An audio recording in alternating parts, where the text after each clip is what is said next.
chapter 3.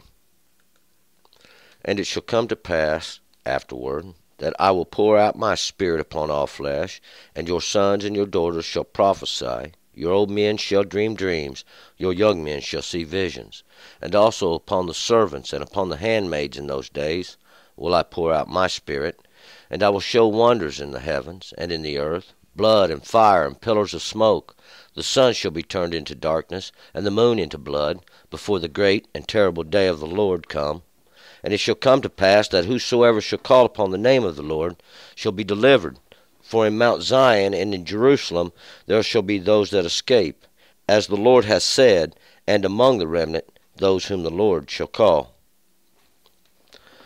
All right, let's go back up to verse 1. I know if you're probably reading from the King James Version, you'll have to pick this up at verse 28 in the second chapter. You will only have 3 chapters in that book. But we'll pick it up there in verse 1. We know yesterday, chapter 2, in the beginning, we were blowing this horn, sounding this horn, this warning even, this alarm in Mount Zion, in that place that was used as a witness before. That is that parched place, that place that's even used as a marker. It's in the holy mountain of God, that hallowed mountain, that hallowed place that God set aside for himself even.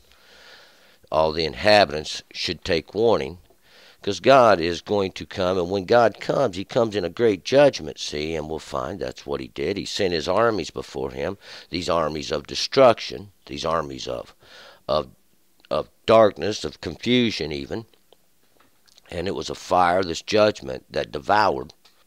But now in the blowing of this horn and the calling for the sanctification of the assembly, and that's to gather those that have understanding together and sanctify them, cause them to have understanding even, wash them, make them know the truth, hear the truth that comes from the law, see, because it's the law that causes you to keep you from sin. It's the law that punishes you even in your sin. It is the judgment. Even as you sin, the law is your judgment.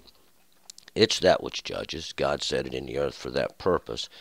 It is the sword. It is that which parteth between the two, even the spirit and the soul, and it parteth the spirit in the law as well. We're going to pick this up there, though, in verse 1. And it shall come to pass afterward that I will pour out my Spirit upon all flesh, and your sons and your daughters shall prophesy. Your old men shall dream dreams, and your young men shall see visions.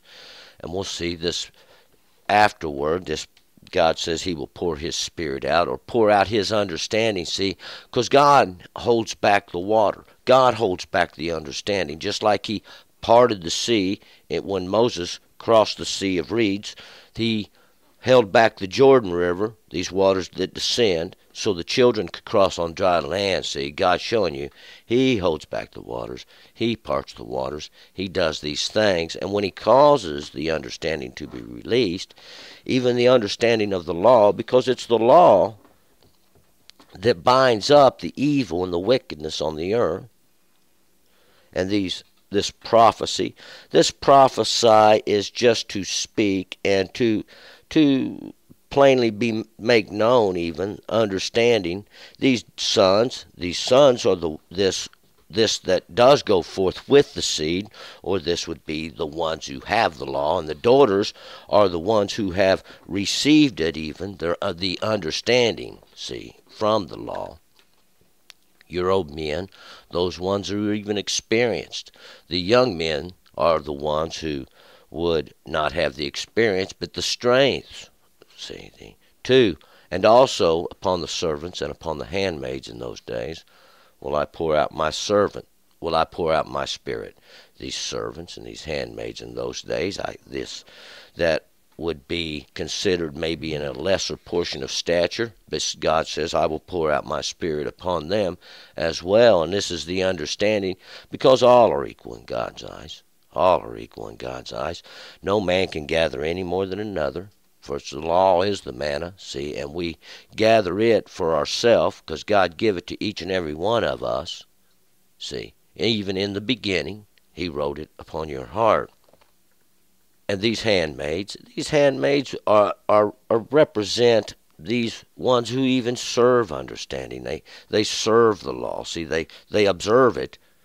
And this is what it stands for. 3, and I will show wonders in heavens and in earth, blood and fire, pillars of smoke.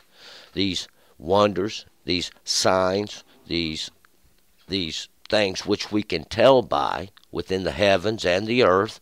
This earth is the place of the flesh, and the heavens are the place of understandings.